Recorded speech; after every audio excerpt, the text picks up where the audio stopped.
সামরিক পদক্ষেপের হুমকির পরালোচনা করতে চাচ্ছে ইরান দাবি ট্রাম্পের। ইরানি কর্তৃপক্ষকে সর্বোচ্চ সংযম প্রদর্শনের আহ্বান জাতিসংঘ মহাসচিবের। গ্রিনল্যান্ড ইস্যুতে চূড়ান্ত সিদ্ধান্তের মুখোমুখি ডেনমার্ক, ফ্রেডরিকসেন। ট্রাম্পের হুমকিকে সন্ত্রাসী কর্মকাণ্ড বলল ইরান। ভেনেজুয়েলায় তেলের বাজার ধরতে ট্রাম্প প্রশাসনের দরজায় মুকেশ আম্বানি।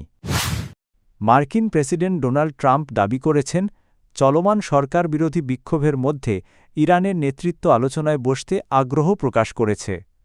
রোববার এয়ারফোর্স ওয়ানে সাংবাদিকদের সঙ্গে কথা বলতে গিয়ে ট্রাম্প বলেন, ইরানের নেতারা ফোন করেছেন, একটি বৈঠকের আয়োজন করা হচ্ছে, তারা আলোচনা করতে চায়। তবে একই সঙ্গে তিনি সতর্ক করেন, বৈঠকের আগেই আমাদের কিছু পদক্ষেপ নিতে হতে পারে। ট্রাম্প আরও বলেন, ইরানে এমন মানুষদের হত্যা করা হচ্ছে যাদের হত্যা করা উচিত নয়। যারা নেতৃত্ব দিচ্ছে তারা সহিংসতার মাধ্যমেই শাসন করছে। উল্লেখ্য, ইরানে ২০২২ সালের পর সবচেয়ে বড় সরকারবিরোধী বিক্ষোভ চলছে। মূল্যস্ফীতি ও অর্থনৈতিক সংকট থেকে শুরু হওয়া এই আন্দোলন এখন সরাসরি সরকার পতনের দাবিতে রূপ নিয়েছে। ইরানে চলমান সরকারবিরোধী বিক্ষোভে নিরাপত্তা বাহিনীর অতিরিক্ত বলপ্রয়োগে সাধারণ মানুষের প্রাণহানির খবরে গভীর উদ্বেগ প্রকাশ করেছেন জাতিসংঘ মহাসচিব অ্যান্তোনিও গুতেরেস।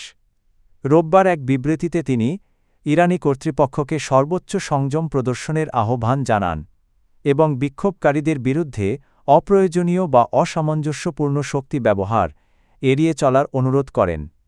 জাতিসংঘের মুখপাত্র স্টিফেন ডুজারিক জানান, বিক্ষোভ দমনে মাত্রাতিরিক্ত বলপ্রয়োগ এবং বহু প্রাণহানির খবরে মহাসচিব মর্মাহত।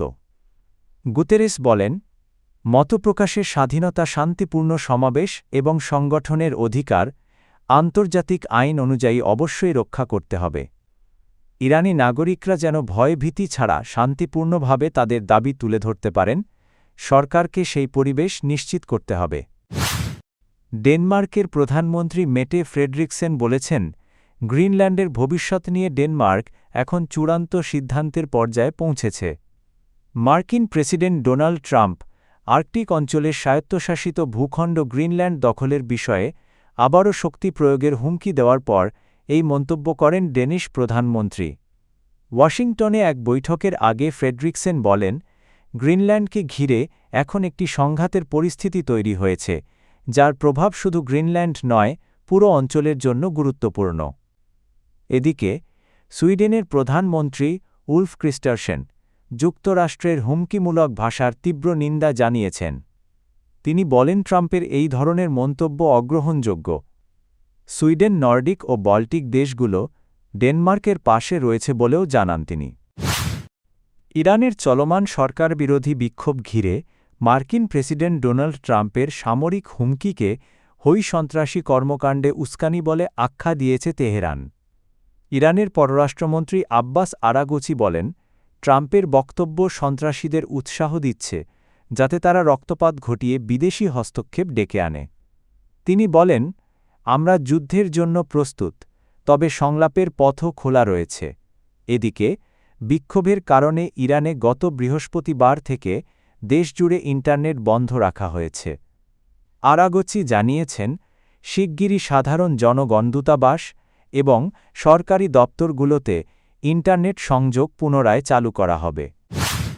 ভেনেজুয়েলায় মার্কিন সামরিক অভিযানের পর দেশটি থেকে অপরিশোধিত তেল আমদানি আবার চালু করতে যুক্তরাষ্ট্রের সঙ্গে আলোচনা শুরু করেছে ভারতের শিল্পগোষ্ঠী রিলায়েন্স ইন্ডাস্ট্রিজ। রয়টার্স জানায়, রিলায়েন্সের কর্মকর্তারা বর্তমানে মার্কিন পররাষ্ট্র ও ট্রেজারি মন্ত্রণালয়ের সঙ্গে সংলাপ চালাচ্ছেন। মুকেশ আম্বানির মালিকানাধীন রিলায়েন্সের গুজরাটের জামনগর শোধনাগার বিশ্বের অন্যতম বৃহৎ তেল পরিশোধন কেন্দ্র।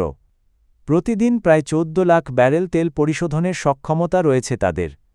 এর আগে ট্রাম্পের প্রথম মেয়াদে ভেনেজুয়েলার তেলের ওপর নিষেধাজ্ঞা জারি হয়।